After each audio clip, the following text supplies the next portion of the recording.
일각에서는 그러니까 일부 보도는 관저 정치 시작됐다 이렇게 보도하고 있고 또 다른 곳에서는 관저 정치를 안 하고 겸허하게 헌재 결정만 기다린다고 보도하는 쪽도 있어요. 두 분의 시각은 어떻습니까?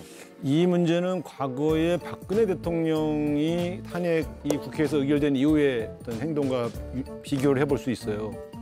그 당시에 대통령이 파면되기 전까지 박근혜 대통령은 관저에 머물렀는데 무슨 개를 끌고 갔다는 둥, 뭐 누구를 만났다는 둥, 전화를 해서 뭐 유명인과 대화를 했다는 둥 이런 거 발표한 적이 없어요. 예, 메뉴 뭐 김치찌개 이런 얘기도 없었죠. 아니 무슨 메뉴가 나옵니까? 그러니까 이게 제가 볼 땐 왜 저런 발표를 해서 대통령이 활발하게 뭔가 움직이고 뭔가 자신의 방어를 위해서 움직이는 거라고 하는 추측을 가능케 하느냐? 그거 대통령 의중이죠.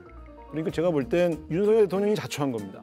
그래서 저는 이제 어떻게 생각하실지 모르겠지만 윤석열 대통령이 풀려나와서 관저에 계시는 동안에 뭐 가족하고 대화도 하고 이런 거야 다 사적인 생활이니까. 근데 이러저러하게 자기 방어를 위해서 관련 증인들과 접촉한다든가 또 예를 들어 정치권 인사들과 접촉해서 뭔가 앞으로 이루어질 여러 가지 사회적 압력을 논의한다든가 이런 행위들이요 굉장히 위험한 겁니다. 예. 여전히 구속이 취소된 것이지 피의자가 아닌 것이 아니고 탄핵 심판의 대상이 아닌 게 아니거든요. 그런 측면에서 지금 구속 취소된 이후에 보여준 윤석열 대통령의 동정과 관련된 여러 보도는 매우 우려스럽다. 저는 이렇게 생각합니다. 예. 대통령을 만든 국민의힘은 집권당으로서 이제 12.3 비상계엄 대통령의 통치권 행위라 그러지만은 그에 따른 이제 사법 절차와 헌재 심판에 있어가지고 공정한 사법 절차 또 헌재의 정치 편향성을 걷어낸 그런 재판관들의 판단이 이루어지게끔 하는 거기까지가 이제 집권당의 역할과 도리이고요. 그걸 위해서 지금까지 이제 국민의 상식선을 넘지 않는 그 임계점을 넘지 않는 선까지 사실상 윤석열 대통령의 방어권도 또 지켜주려고 노력했고 또 불법 수사 주체로부터 체포 구금된 부분에 대해서 뭐 이런 구속 석방에 대한 목소리도 높여왔던 거 아니겠습니까? 그렇지만 지금은 분명히 헌재의 시간이죠. 이 헌재의 시간에 앞으로 윤석열 대통령 입장은 자신은 이제 관저에서 서울구치소에 있을 때도 옥중 정치라는 게 왜 나왔겠습니까? 일부 중진 정치인들이 그 면회하고 나온 상황을 가지고 자기 메시지를 만들고 흔히 그게 또 자기 정치를 위해서 그런 또 가닥에 부풀어진 내용이 만들어져요. 그러다면 윤석열 대통령은 옥중 정치가 된 거예요. 지금도 마찬가지입니다. 예. 관저에서 오신 이상 저는 진중하게 극도의 절제된 그런 한마디로 대통령의 모습을 국민들에게 보이는 게 중요한 거죠. 왠가 하면은 이 헌재에서 탄핵 심판은 언젠가는 나올 거 아니겠습니까? 이후에는 윤석열 대통령이 누구보다도 국민 통합을 위해서 애쓰셔야 될 분이거든요. 어떤 길 가든 간에.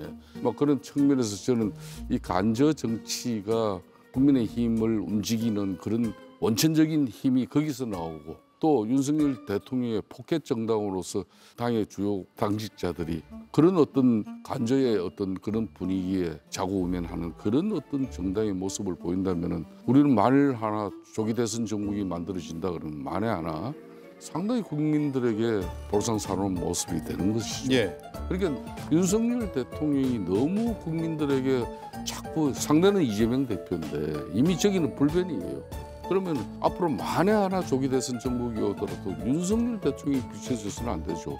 이재명 대표를 꺾을 수 있는 그런 국민의힘 대선 주자의 모습이 경쟁력이 국민들에게 비춰지고 그 소신, 정치적 소신과 비전 가지고 이렇게 우리가 심판을 받아야 되는 문제이기 때문에 윤석열 대통령의 그 관저 정치는 어떤 경우든 관저 정치라는 이름이 저는 나와서는 안 된다고 봅니다. 안 된다. 그런데 어쨌든 제가 볼 때는 저렇게 움직이시는 게 특히 구속 취소되고 나와서 지지자들에게 보였던 모습은 마치 무슨 개선 장군이 개선하는 모습 아닙니까?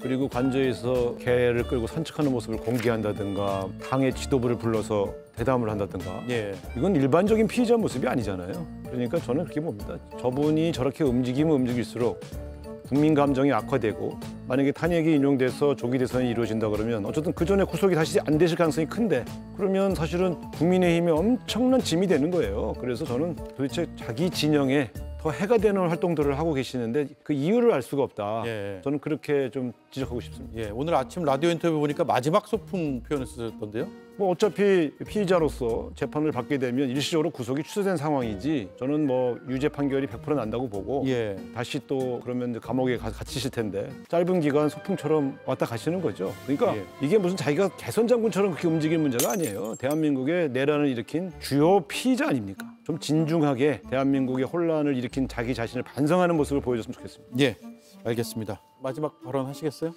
짧게만 부탁드릴게요. 우상호 대표께서 또 이제 윤석열 대통령을 마지막 소풍으로 마치 뭐 예. 고별 인사를 갖다 소풍 온 것처럼 이렇게 표현한 부분 뭐 원래 우상호 대표가 정치하면서 문학적 표현을 잘 하시는 분이에요. 예. 그래서 뭐 문학 소년이라는 뭐 제가 이야기도 가끔 놀리고 하긴 하는데 그렇지만 뭐 마지막 소풍이 될지 안 그러면은 예. 또 본인의 방권 행사를 잘해서 뭐 좋은 재판의 결과를 이끌지 그거는 사법부의 판단에 맡겨야 되는 것이고 알겠습니다. 제발 좀 민주당에게 이제 좀 정치적으로 헌재 심판 또 사법부 이렇게 공격하고 압박하는 행위 좀 중단하라고 그러세요. 네. 뭐 이제 며칠 안 남았어요. 예. 예.